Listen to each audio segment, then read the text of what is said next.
अफजाल अंसारी को अदालत दोषी मांगती है तो ये तय है कि अगर 2 साल से ज्यादा की सजा हुई तो उनकी संसद सदस्यता चली जाएगी उनको। और यही इस वक्त सबकी निगाहें कि आखिर इस पूरे मामले में होता क्या है, क्योंकि अब सबकी निगाहें 2 बजे पर लगी है कि जब 2 बजे बजेंगे और जब मुख्तार अंसारी पर के फैसले के बाद जो अफजाल अंसारी पर फैसला आएगा तो क्या फैसला आएगा। क्या अफजाल अंसारी को अदालत दोषी मानती है, और दोषी मानती है तो कितने साल की सजा सुनाई जाती है, ये भी देखने वाली बात होगी। अगर हम और भी इसको तफसील से जाने तो ये अपर सत्र न्यायाधीश चतुर्थ एमपीएमएलए कोर्ट से ये सजा सुनाई गई है। 14 साल पुराना गैंगस्टर का मामला था जिसमें सांसद अफजाल अंसारी और उनके भाई और पूर्व विधायक माफिया मुख्तार अंसारी पर फैसला आना था। मुख्तार अंसारी पर आधा घंटा बाद आप सबको उस फैसले का कॉपी मिल जाएगी। मुख्तार अंसारी को 10 साल की सजा मुख्तार पे कुछ 10 साल की सजा बताया गया है कि 10 साल की सजा न्यायालय द्वारा दी गई है। 5 लाख रुपया जुर्माना भी है। हाँ, ऐसी समाचार। पंकज पांडे नाम है। ठीक है, तो बड़ी बात यह है कि 10 साल की सजा, 5 लाख रुपए का जुर्माना लगाया गया है। 2 बजे अफजाल अंसारी पर भी फैसला आ जाएगा और ये उम्मीद जताई जा रही है, यूं कहें कि कयास लगाए जा रहे हैं कि अगर अफजाल अंसारी को भी दोषी मानते हुए सजा सुनाई जाती है, 2 साल से ज्यादा की सजा होती है, तो उनकी सदस्यता जा सकती है। भारतीय जनता पार्टी के कन्नौज से सांसद सुब्रत पाठक जी इस वक्त हमारे साथ जुड़ चुके हैं। पाठक जी, बहुत स्वागत है आपका न्यूज 18 पर। अफजाल अंसारी पर 2 बजे फैसला आना है सर, लेकिन मुख्तार अंसारी को 10 साल की सजा और 5 लाख रुपए का जुर्माना उस पर लगाया गया है। आपका रिएक्शन?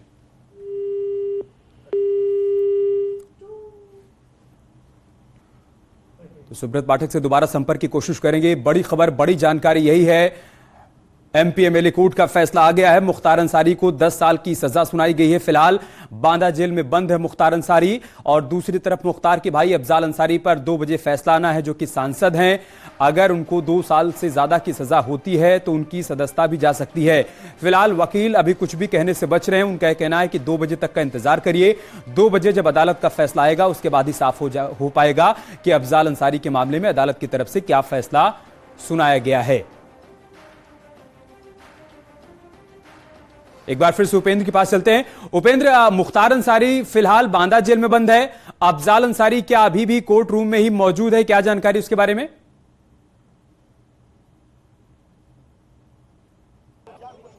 बिल्कुल, देखिए, मुख्तार अंसारी की वीडियो कॉन्फ्रेंसिंग के जरिए पेशी हुई थी और उसको सजा का ऐलान हुआ, जिसमें वो वीडियो कॉन्फ्रेंसिंग के जरिए अदालत में पेश था। अफजाल अंसारी अदालत के अंदर है और इस वक्त जो एमपीएमएलए कोर्ट है उसी के कटघरे में मौजूद है। तो 2 बजे उन पर फैसला आना है। जैसा कि मैं बता रहा था कि 1 अप्रैल को इस पूरे मामले में बहस पूरी हो गई थी, जिसके बाद फैसला सुरक्षित रख लिया था एमपीएमएलए कोर्ट ने। इसके बाद फैसले की तारीख लगाई गई, लेकिन वो पिछली तारीख पर टल गया और आज फैसला आना था। अब यहाँ पर 2 बजे का इंतजार हो रहा है, यानी कि 10 से 15 मिनट बाद ही वो वक्त का इंतजार हो रहा है। 1 अप्रैल को फैसला सुरक्षित रखा गया। बता दें, करीब 22 नवंबर 2007 को मोहम्मदाबाद पुलिस ने विभिन्न मामलों में हुए गैंग चार्ट में सांसद अफजाल अंसारी और मुख्तार अंसारी को शामिल कर गिरोहबंद अधिनियम के तहत ये मुकदमा दर्ज कराया था। मामले में अफजाल अंसारी जमानत पर है। ये बड़ी बात है। इस मामले में जिस पर अफजाल अंसारी को सजा सुनाई जानी है उस पर जमानत है। और इस पूरे मामले में 23 सितंबर 2022 को अफजाल और मुख्तार के विरुद्ध आरोप न्यायालय में तय किए गए थे। अभियोजन की तरफ से 12 जनवरी को पहला, जिसे कह सकते हैं प्रथम जो पहला गवाह थे, वो रिटायर जो इंस्पेक्टर थे रामदरस यादव, उनकी गवाही इस पूरे मामले में पूरी हुई।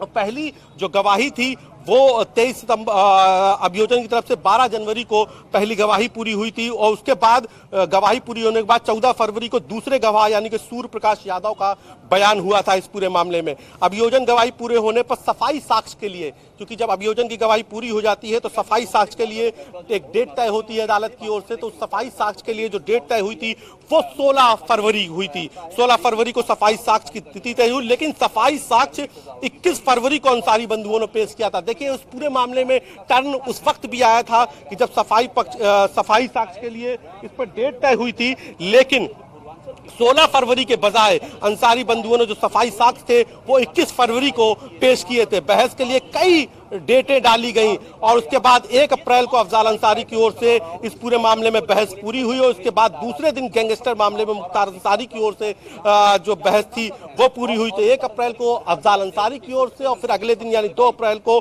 मुख्तार अंसारी की तरफ से इस पूरे मामले में बहस पूरी हुई। न्यायालय ने फैसले सुनाने के लिए 15 अप्रैल की डेट तय की थी, लेकिन दूसरे गैंगस्टर मामले में 15 दिसंबर 2022 को मुख्तार अंसारी और भीम सिंह को इसी अदालत ने 10-10 साल की, देखिए ये वही अदालत है, ये समझना होगा, आज ये वही अदालत है जिसने इससे पहले भी मुख्तार अंसारी को 10-10 साल की कारावास सुनाई थी और उसमें भीम सिंह को भी, आरोपी थे भीम सिंह को भी 10 साल की सजा सुनाई गई थी। तो आज एक बार फिर इसी अदालत से 10 साल की सजा मुख्तार अंसारी को सुनाई गई है। तो अब यही अदालत अफजार अंसारी का भी फैसला करेगी, जिस पर सिर्फ 10 से 5 मिनट में फैसला आने की बात कही जा रही है, 2 बजे फैसला आने की बात कही जा रही है। तो यही अदालत है जिसने पिछली बार 10 साल की सजा सुनाई थी और आज इसी अदालत ने 10 साल की सजा मुख्तार अंसारी को फिर सुनाई है। और अब कुछ देर बाद जो अफजाल अंसारी पर सजा सुनाई जाएगी, उससे पहले अफजाल अंसारी कोर्ट में ही मौजूद है। MP-MLA कोर्ट है ये, जहां पर अफजाल अंसारी इस वक्त मौजूद है। कटघरे में अफजाल अंसारी को बैठाया गया है, जहां पर सजा सुनाने के वक्त अफजाल अंसारी को मौजूद रहना पड़ेगा। अभियोजन के वकील भी यहाँ पर मौजूद होंगे, तो साथ ही साथ जो आरोपी के वकील है वो मौजूद होंगे। तो कई तिथियां डाली गई, जब आप सफाई साक्ष्य पेश करना था तब डेट बदली गई। सफाई साक्ष्य पहली तारीख में सफाई साक्ष्य मुख्तार अंसारी और अफजाल अंसारी की तौर पर पेश ही नहीं किए गए। उसके बाद 21 तारीख को पेश किए गए। लगातार अदालत पर तारीख डाल रही थी, लेकिन अंततः कहते हैं कि कानून की चाल धीमी जरूर हो लेकिन मंजिल पर पहुंचती जरूर है। और आज जब सजा का ऐलान हुआ तो एक बार फिर वो लाइनें मजबूत साबित हुई कि आज कानून ने अपना फैसला सुनाया है। तो मुख्तार अंसारी पर फैसला आ गया है और मुख्तार अंसारी ऑलरेडी बांदा जेल पर बंदी है, लेकिन जो अफजाल अंसारी है उन पर अभी कुछ देर में फैसला आना है। और जो कानून के जानकार हैं वो ये बता रहे हैं कि जिस तरीके से कृष्णानंद राय हत्याकांड में मुख्तार अंसारी को भी, जो उस पर गैंगस्टर लगा था, उस पर मुख्तार अंसारी को भी दोषी माना गया है, तो अफजाल अंसारी को भी दोषी अदालत मान सकती है। क्योंकि पिछली बार अगर आप याद करिए, जो पिछली बार मुख्तार अंसारी को गैंगस्टर को मामले में इसी अदालत से सजा हुई थी, तो साथ में भीम सिंह को भी सजा हुई थी, जो भीम सिंह भी इसमें सह आरोपी थे। हम चाहते हैं दर्शकों की समझ के लिए और आसान करके आप समझाइए। साल 2005 में कृष्णानंद राय हत्या मामले में इससे पहले गवाहों के मुकर जाने पर मुख्तार अंसारी को बरी कर दिया गया था। तो आप बार बार एक वर्ड का इस्तेमाल कर रहे हैं, गैंग चार्ट, इसको थोड़ा सा एक्सप्लेन करिए। और क्या उस मामले में इंडिविजुअल तौर पर इनको बरी कर दिया गया था, लेकिन चूंकि गैंग को दोषी माना गया था लिहाजा इस पूरे मामले में इनको आरोपी बनाया गया और आज फैसला आया है? इसको थोड़ा और क्लियर करिए आप।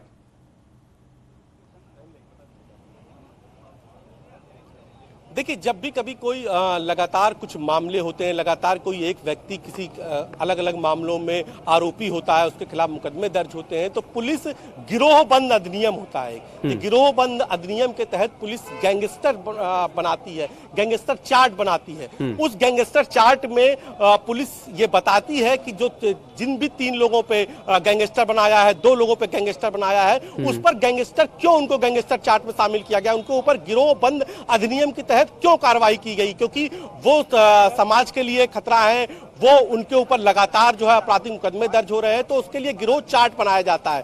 तो इसीलिए जब कृष्णानंद राय हत्याकांड हुआ तब गिरोह चार्ट बनाया गया। गिरोह चार्ट बना के मुख्तार अंसारी, चूंकि उनके ऊपर पहले से ही कई मामले थे, इसके बाद अफजाल अंसारी को, चूंकि फिर ये देखा जाता है जो गैंग का मुखिया होता है उसके साथ कौन कौन पूरे गैंग में शामिल है। जैसे मसलन कोई बड़ा माफिया है तो उसके साथ कौन शूटर है, जो पिछले भी कई मामलों में जिनका नाम आया था, जो पिछले भी कई मामलों पर जिनके ऊपर मुकदमा दर्ज हुआ है। तो उसके लिए पुलिस बाकायदा जो आयोग होता है वो एक विवेचना बनाता है, उसमें गैंग चार्ट में इस बात का उल्लेख करता है, दर्ज करता है कि आखिर ये गैंग चार्ट क्यों बनाई गई, ये गैंग चार्ट में इनका नाम क्यों रखा गया, ये गैंग चार्ट बनती है। उसके बाद गैंगस्टर के तहत इन पर मुकदमा चलता है, गैंगस्टर के तहत मुकदमा चलता है, फिर वो आईओ उसको कोर्ट में केस डायरी के साथ पेश करता है, जिस पर मुकदमा चलता है। फिर जिनके ऊपर गैंगस्टर लगता है उनकी तरफ से वकील इस बात की जिरह करते हैं कि इनको गैंगस्टर एक्ट में गलत तौर पर पुलिस ने फंसाया है, वो गैंगस्टर एक्ट पर उनके जो आरोपी है उसका मामला नहीं बनता। तो वही अभियोजन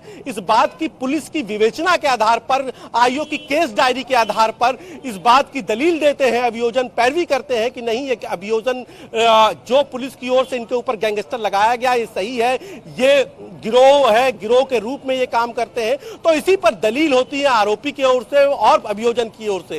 उसके बाद इस पर फैसला होता है। पिछली बार भी भीम सिंह के साथ मुख्तार अंसारी को 10 साल की सजा सुनाई गई थी।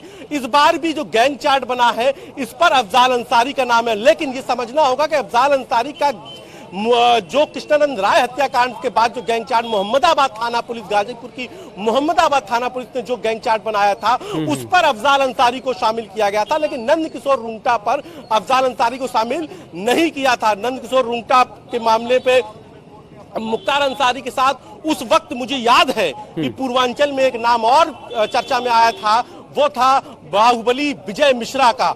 भदोही वाले बाहुबली विजय मिश्रा का नाम भी आया था। हालांकि जिस तरीके से बाद में बयान हुए, 2 लोगों के गवाह बयान से मुकर गए, पुलिस की दलील काम नहीं आ पाई, अभियोजन की जिसे कह सकते हैं कि जो दलील थी वो कमजोर पड़ गई और उसके बाद इस मामले में वो बरी हो गए। लेकिन आपके केस से बरी हो जाने के बाद भी आप गैंगस्टर के मामले से बरी नहीं होते। गैंगस्टर आपके ऊपर कई मुकदमों को लेकर गैंगस्टर चार्ट बनाया जाता है, लेकिन वो मुकदमे में आप एक मुकदमे में जिसपे आप आरोपी थे उस पर आप बरी हो गए, लेकिन गैंगस्टर की जो मामला होता है वो अलग तरीके से अदालत में सुनवाई पर होता है, उस पर बरी होना एक अलग प्रक्रिया का हिस्सा है।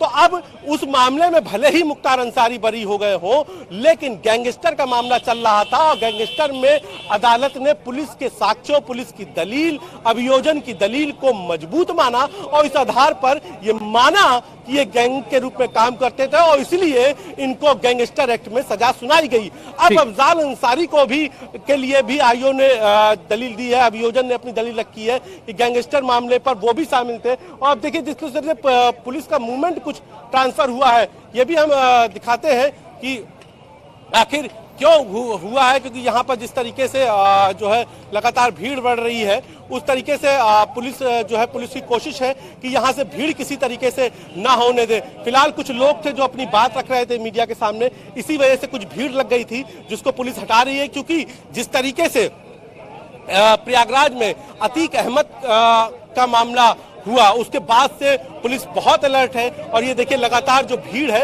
उसको हटाने की कोशिश की जा रही है यहाँ पर, क्योंकि अफजाल अंसारी, मुख्तार अंसारी के फैसले को लेकर यहाँ पर बड़ी संख्या में लोग जमा हो गए थे गाजीपुर के, तो वो लोग यहाँ पर पहुंचे हैं। हम उन लोगों से ही पूछ लेते हैं, क्या नाम है आपका? अच्छेलाल यादव नाम है। तो क्या लगता है आपको, क्या गलत हो रहा है? सजा को पहले से बरी है। अच्छा, आपका नाम पूरा क्या है? अच्छेलाल यादव नाम है। अच्छा, अच्छेमल यादव है वो, जो है उनका कहना है कि गलत हो रहा है। फिलहाल इसीलिए जो समर्थकों की भीड़ है वो यहाँ से हटाई जा रही है, क्योंकि जब सुबह अफजाल अंसारी को यहाँ लाया गया उसके बाद बड़ी संख्या में उनके साथ भीड़ भी यहाँ पर बताया जा रहा है कि आई थी, कुछ लोग थे और उसके बाद धीरे धीरे यहाँ पर भीड़ अदालत के बाहर बढ़ती गई और पुलिस की कोशिश है कि यहाँ से फिलहाल जो है भीड़ को हटाया जाए। ये देखिए पुलिस जो उनके साथ उनके समर्थक हैं उनको वापस कर रही है। अब समर्थक भी अपने लोगों से कह रहे हैं कि आप लोग थोड़ा पीछे हो जाइए, लेकिन माहौल यहाँ पर पूरी तरीके से गर्म है और आप देख सकते हैं कि यहाँ पर किस तरीके से जो भीड़ है वो लगातार जमा है। तो पुलिस की दोहरी चुनौती है, एक अदालत के पास सुरक्षा व्यवस्था को मजबूत रखना, तो दूसरी ओर जो अदालत के बाहर नगर निगम के पास जो भीड़ जमा है उसको भी किसी तरीके से काबू रखना। तो यहाँ दोहरी चुनौतियों के बीच में पुलिस है, तो वहाँ दूसरी ओर अदालत में अफजाल अंसारी है जिसके भाग्य पर कुछ देर बाद फैसला आएगा। और यहाँ पर लगातार कोशिश है, यहाँ सब इंस्पेक्टर शैलेश मिश्रा हैं जो जिनकी ये ड्यूटी लगाई गई है कि यहाँ से भीड़ को किसी तरीके से जमा ना होने दें। और फिलहाल अदालत की ओर सबका इंतजार है कि कुछ देर बाद जब सरकारी वकील आएंगे तो वो इस पूरे मामले पर क्या जानकारी देते हैं, अदालत क्या फैसला सुनाती है। सिर्फ 10 मिनट का और इंतजार करना है उपेंद्र, उसके बाद 2 बजे ये कहा जा रहा है कि अफजाल अंसारी पर भी फैसला आ जाएगा। और जैसा आप बता रहे वहां पर हलचल भी तेज हो गई है, पुलिस की मूवमेंट भी हमको देखने को मिल रही है। क्या पुलिस के बड़े अधिकारियों से आपकी बातचीत हो पाई उपेंद्र की अगर अफजाल अंसारी को भी यहां पर सजा सुनाई जाती है तो आगे का एक्शन प्लान क्या है, माहौल किसी तरीके से ना बिगड़े उसको लेकर पुलिस की तरफ से क्या इंतजाम किए गए हैं, और फिर अगर सजा सुनाई जाती है तो अफजाल अंसारी का इसके आगे क्या?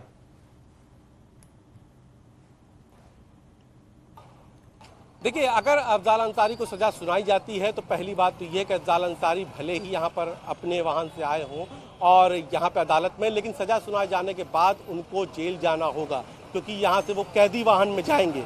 ये पहली बदली हुई तस्वीर दिखाई देगी। दूसरी बात, हमारी अफसरों से बात हुई कि अगर फैसला आता है तो उस हिसाब से पुलिस का अलर्टनेस क्या है। तो यहाँ पर जितनी भी सीमाएं हैं गाजीपुर से, चाहे वो मऊ की सीमा जोड़ती हो या मोहम्मदाबाद वाला जो इलाका हो, जो सेंसिटिव इलाके हैं जहां पर उनका प्रभाव माना जाता है मुख्तार अंसारी का, अफजाल अंसारी का, वहां पर मूवमेंट बढ़ाए गए हैं। वहां पर पुलिस के साथ मजिस्ट्रेट की भी ड्यूटी लगाई गई है। लगातार वहां पर कि भीड़ नहीं इकट्ठा होने देनी है।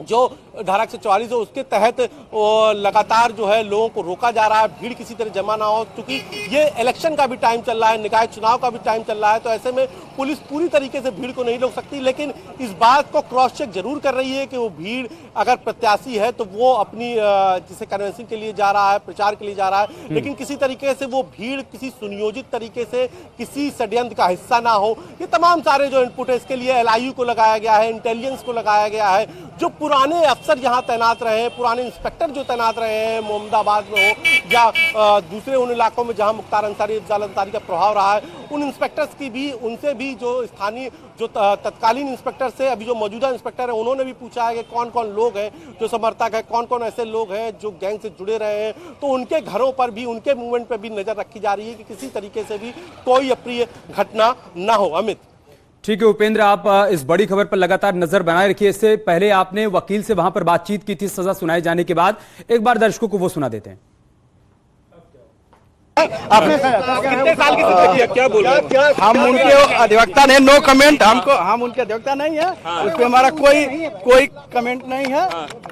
मुख्तार अंसारी का फैसला आया है न्यायालय द्वारा और मैं इस पे कुछ कमेंट नहीं करूंगा। 10 वर्ष के बताया गया कि 10 वर्ष का 10 साल की सजा और जुर्माना कितने साल का? हम उन लोगों के अधिवक्ता नहीं है, मैं दूसरे के बताया जा रहा है, लेकिन अफजाल अंसारी का सजा अभी कुछ नहीं हुआ।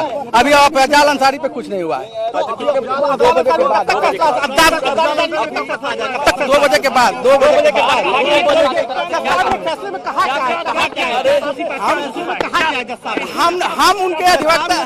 हम उनके अधिवक्ता नहीं है, मुझे इस पे कोई कमेंट नहीं करना।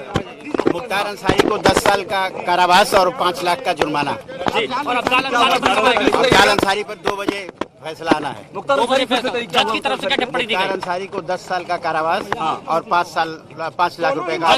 फैसले में कहा कोर्ट ने? फैसले में क्या कहा? पूरा फैसला अभी पढ़ के सुनाएंगे। और अफजाल अंसारी को 2 बजे के बाद टिप्पणी की गई। अफजाल अंसारी को लेकर के भी कोई फैसला, वो लोग फैसला सुना दिए। अफजाल अंसारी को लेकर के कोई फैसला 2 बजे फैसला होगा। दोषी करार दिएगा कि अफजाल अंसारी अभी कि नहीं? अभी नहीं। वीडियो कॉन्फ्रेंसिंग से पेश हुए थे मुख्तार अंसारी? पेश हुए थे वीडियो कॉन्फ्रेंसिंग से। Video conferencing. आपका परिचय दे दीजिए आप। Neeraj Srivastava, ADGC MP MLA। सरकारी वकील आप ही हैं? ठीक है, देखिए सरकारी वकील जुड़ रहे हैं। अफजाल अंसारी को लेकर क्या उम्मीद जताई जा रही है? कोई उम्मीद है जब तक फैसला नहीं आ जाए कोई उम्मीद नहीं। क्योंकि अफजाल अंसारी कृष्णानंद राय वाले में मामले में थे। आप अंदाज लगाइए, मैं अंदाजा नहीं लगा सकता। क्या दोनों ही मामलों में उसके बारे में 2 बजे के बाद बता पाऊंगा। आप ये कह रहे हैं कि 2 बजे के बाद अफजाल अंसारी पर आएगा जी। लेकिन तर्क कितने मजबूत है भोजन पक्ष में उसमें? ये सब अब आप जजमेंट का दिन है, जजमेंट के बाद ही कुछ बता पाएंगे। सुरक्षा का क्या इंतजाम है अंदर बताइए? सुरक्षा की व्यवस्था आप देख रहे हैं, किसी को अंदर जाने का। तो वकीलों का कहना है कि अफजाल अंसारी पर अभी कुछ नहीं कह सकते, अदालत का फैसला आने दीजिए। लेकिन फिलहाल मुख्तार अंसारी को 10 साल की सजा सुनाई गई है। गैंगस्टर मामले में MP MLA कोर्ट ने 10 साल की सजा सुनाई। 5 लाख रुपए का जुर्माना भी मुख्तार अंसारी पर लगाया गया है। मुख्तार अंसारी बांदा जेल में ही बंद है। वीडियो कॉन्फ्रेंसिंग के जरिए उसकी पेशी हुई है, जबकि अफजाल अंसारी फिजिकल तौर पर पेश हुए हैं और वो इस वक्त कोर्ट रूम के भीतर ही मौजूद हैं, फैसले का इंतजार कर रहे हैं। एक बार फिर से उपेंद्र के पास चलते हैं। उपेंद्र, 15 साल का लंबा इंतजार करना पड़ा और उसके बाद अब अदालत का फैसला आया है। कह सकते हैं कि इससे पहले क्या लचर पैरवी या फिर दृढ़ इच्छा शक्ति का नहीं होना, बार बार केस को अटकाने भटकाने लटकाने का प्रयास किया गया, इस वजह से इतना समय लग गया है फैसला आने में?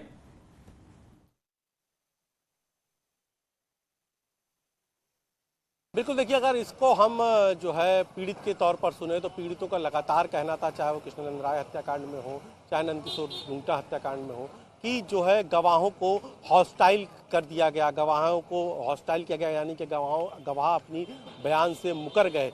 ये लगातार मुख्तार अंसारी की ओर से उन पर दबाव बनाया गया, लगातार अफजाल अंसारी की ओर से उन पर दबाव गया। ये लगातार जो है, चाहे वो अलका राय हो, कृष्णानंद राय की वाइफ और पूर्व विधायक, और चाहे नंदकिशोर रुंगटा के बनारस में रहने वाले उनके परिजन हो, लेकिन अगर ये माना जाए कि जो दोनों बड़े कांड हुए थे, कृष्णानंद राय की जब हत्या हुई थी तो मौके से कितने बताया जा रहा था कई सौ राउंड, उस वक्त ये चर्चा 400 राउंड गोलियां चली थी, 400 राउंड गोलियां भी चल गई, किसने मारा दिन दहाड़े ये पता भी नहीं कर पाए। तो तमाम सारे सवाल उठे थे उस वक्त, लेकिन चूंकि कोर्ट ने बरी किया था इसलिए सीधे तौर पर उस पर कुछ भी कहना ठीक नहीं था। लेकिन ये तो आरोप भी लगाए गए कि जो बयान जो गवाह थे उन्होंने कुछ देखा ही नहीं, गवाह दिन दहाड़े हत्या होती है, 400 राउंड फायरिंग होती है और किसी को कुछ पता ही नहीं चला। तो ऐसे तमाम सारे सवाल उठाए गए, लेकिन आज भले ही उस पूरे मामले में वो बरी हो गए हो, लेकिन जो गैंगस्टर का मामला था इस पर उनको सजा सुनाई गई है। मैं तस्वीरें लगातार कैमरा पर्सन कहूंगा रवि से कि वो दिखाते रहे हैं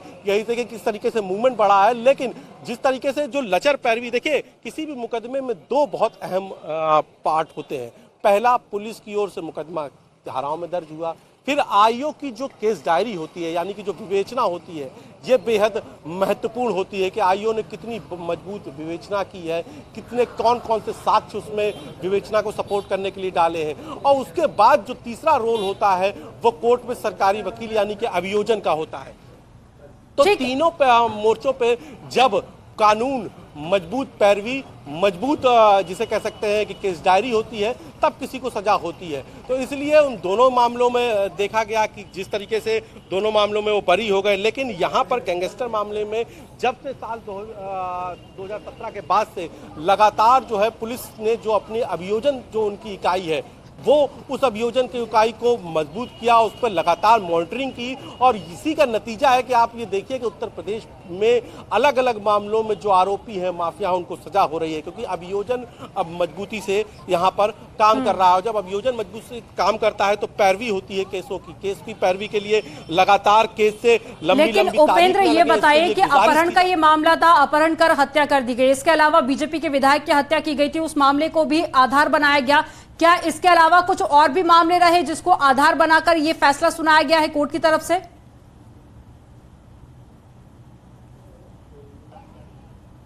देखिए अभी फिलहाल तौर पर जो दो बड़े केस हैं उनका यहाँ पर नाम आ रहा है, चाहे नंदकिशोर रुंगटा हत्याकांड और कृष्णानंद राय हत्याकांड। लेकिन चूंकि मुख्तार अंसारी पर कई मुकदमे दर्ज है, तो ऐसे में पुलिस जब भी किसी पर गैंगस्टर का चार्ट बनाती है, गैंगस्टर यानी का उसको आरोपी बनाती है, तो उसके पूर्व के मुकदमों का भी जिक्र करती है, और तभी गैंगस्टर स्टैंड कर पाता है। वरना गैंगस्टर स्टैंड करना अदालत में आसान बात नहीं होती है। इसीलिए गैंगस्टर का जब आप किसी को आरोपी बनाते हैं तो उसको स्टैंड करने के लिए उसके पूर्व के कई मामले डाले जाते हैं कि अलग अलग मामलों में किन किन मामलों पे आरोपी था। और इसीलिए यहाँ पर जब गैंगस्टर का मामला जब मजबूत था, अभियोजन की ओर से, सरकार के अभियोजन की ओर से 2017 के बाद जिस तरीके से योगी सरकार ने लगातार अभियोजन के अपनी इकाई को मजबूत किया, लगातार अभियोजन, खुद पिछले दिनों अभियोजन के एडीजी का बयान आया था कि वो लगातार कई मामलों पर पैरवी कर रहे हैं, चाहे वो अतीक के ही मामले हो, न केवल अतीक के उमेश पाल हत्याकांड के हो, राजू पाल हत्याकांड के हो, बल्कि जो उसके पूर्व के भी कई मामले थे उसको भी लगातार अभियोजन मॉनिटरिंग कर रहा था, अदालत में उसको रख रहा था, और इसी वजह से लगातार जो है सजा हो रही है। और आज इसीलिए यहाँ पर मुख्तार अंसारी को एक बार गैंगस्टर एक्ट में सजा हुई थी। और आपको मालूम हो कि जो 15 दिसंबर 2022 को, यानी कि बीते साल 15 दिसंबर 2022 को भी मुख्तार अंसारी और भीम सिंह को इसी न्यायालय ने 10-10 वर्ष के कारावास की सजा सुनाई थी। ठीक है उपेंद्र, लेकिन उस वक्त जब सजा सुनाई गई थी तो जानकारी ये भी निकलकर सामने आई थी कि कोर्ट में मुख्तार अंसारी रोने लगा था, लेकिन अब जब 10 साल की सजा सुनाई गई, 5 लाख का जुर्माना लगाया गया, तो मुख्तार अंसारी की क्या कुछ रिएक्शंस रहे, कोई जानकारी इस बारे में?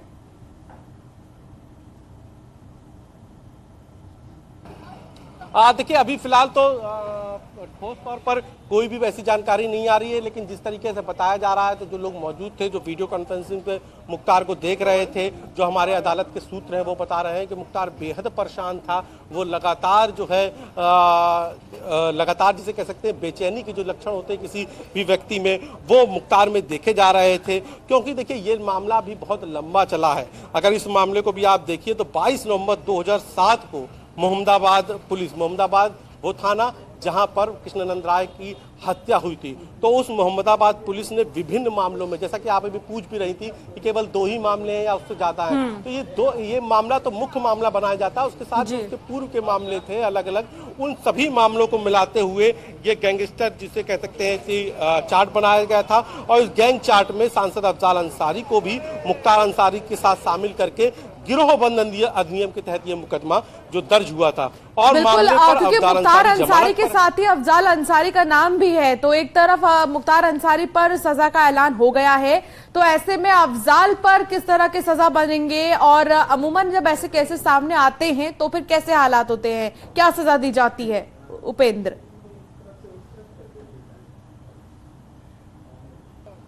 देखिए, इसमें 10 साल की सजा, देखिए पिछले बार भी अगर हम देखें तो मुख्तार अंसारी को 10 साल की सजा सुनाई गई थी पिछले साल भी, और इस बार भी मुख्तार अंसारी को 10 साल की सजा सुनाई गई है।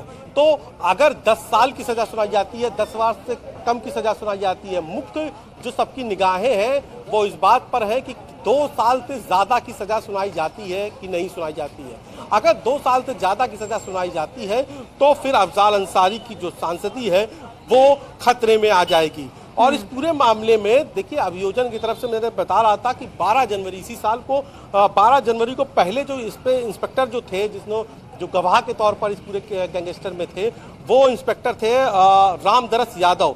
उनकी जो गवाही पूरी हो गई। अब हालांकि वो रिटायर हो गए हैं रामदरस यादव, लेकिन उनके रिटायरमेंट के बाद भी उनकी गवाही कराई गई। और उसके बाद जो है 14 फरवरी को दूसरे गवाह सूर्य प्रकाश यादव का जो है बयान फिर दर्ज हुआ, और उसके बाद अभियोजन की ओर से गवाही पूरी की गई। सफाई साक्ष्य, क्योंकि अदालत आरोपी को सफाई साक्ष्य का मौका देती है, तो सफाई साक्ष्य के लिए 16 फरवरी की तय की गई, लेकिन सफाई साक्ष्य अंसारी बंधुओं ने टाल दिया और 16 फरवरी को सफाई साक्ष्य पेश ही नहीं किया। फिर जब अदालत ने इस पूरे मामले पर जो है दबाव बनाया, उसके बाद 21 फरवरी को अंसारी बंधुओं ने सफाई साक्ष्य पेश किया, और उसके बाद 1 अप्रैल को बहस, इसी 1 अप्रैल को इस साल बहस पूरी हुई, और बहस पूरी होने के बाद न्यायालय ने 15 अप्रैल की इस पर ठीक है उपेंद्र, अफजाल को लेकर भी अब बस फैसला आने वाला है। किसी तरह की कोई हलचल आप देख पा रहे हैं या कोई अपडेट?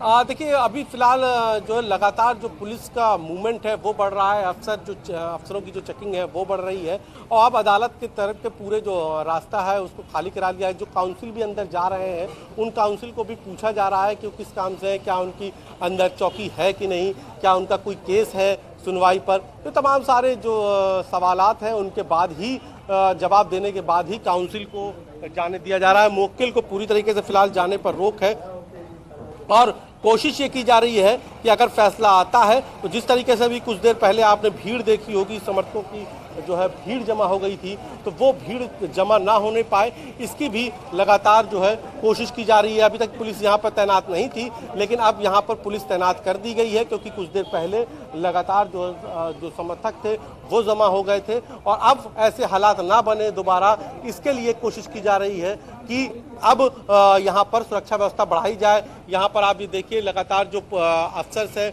वो यहाँ पर पहुंचे हुए हैं, और हम बात भी कर लेते हैं कि क्या अगर ऐसा फैसला आता है तो कि किस तरीके से जो है पुलिस का जो सुरक्षा चक्र है वो किस तरीके से मजबूत रखा गया है। और हम बात भी कर लेते हैं, हमारे साथ शेखर सेंगर जी हैं। कर जी, किस तरीके से पूरे जिले में क्या सुरक्षा व्यवस्था पूरी तरीके से आप लोगों की बरकरार है? सीमाओं पर जो गाजीपुर से जुड़ी हुई सीमा है वहां पर, और जो सेंसिटिव इलाके, नहीं ये सुरक्षा नहीं, इसको लेकर क्या सुरक्षा व्यवस्था हम लोग की पूरी कंट्रोल में है? नहीं, सुरक्षा व्यवस्था कंट्रोल में है, और मैं अधिकृत नहीं हूँ। नहीं, मैं इसको लेकर नहीं, आपकी सुरक्षा व्यवस्था आप लगातार अलर्टनेस बढ़ाइए।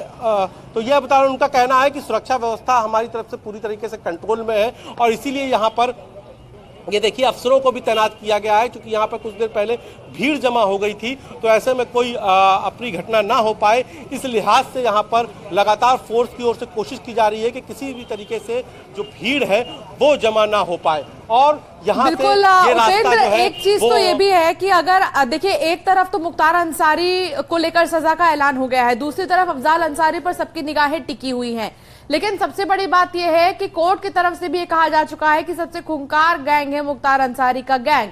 अगर आज दोनों को ही सजा का ऐलान हो गया, हालांकि एक का तो क्लियर है, लेकिन दूसरे को भी अगर हो गया तो ऐसे में हम कह सकते हैं कि ये नेटवर्क कमजोर भी हो जाएगा। जो नेटवर्क फैला हुआ है वो भी कमजोर हो जाएगा।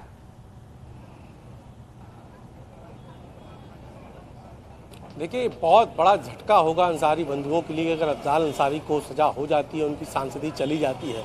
तो जो गाजीपुर में एक तरफ से जिस एक वक्त था जब गाजीपुर से अंसारी कहते थे कि असांसी बंधुओं के घर से ही फैसले हो जाया करते थे, चाहे वो सियासी फैसले हों और चाहे वो किसी तरीके के विवाद के फैसले हों। लेकिन जब आज अफजाल अंसारी की सांसदी जाएगी तो ये बड़ा झटका होगा अंसारी बंधुओं के लिए। लेकिन अभी फिलहाल कुछ नहीं कहा जा सकता है, क्योंकि अभी जब तक अदालत से फैसला ना आ जाए, और अदालत से भी फैसला आने के लिए जो शर्त है वो ये कि 2 साल से अगर ज़्यादा की सज़ा होती है।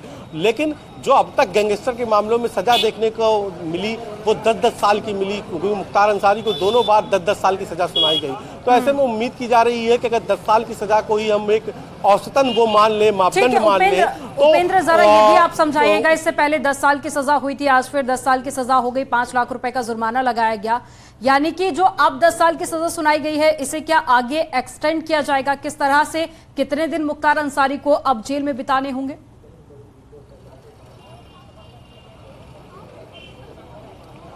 देखिए, अब इस पूरे मामले में हमेशा ये होता है कि जो भी मैक्सिमम सजा होती है उसके तहत आरोपी हमेशा जो है जेल में होता है। तब इस पूरे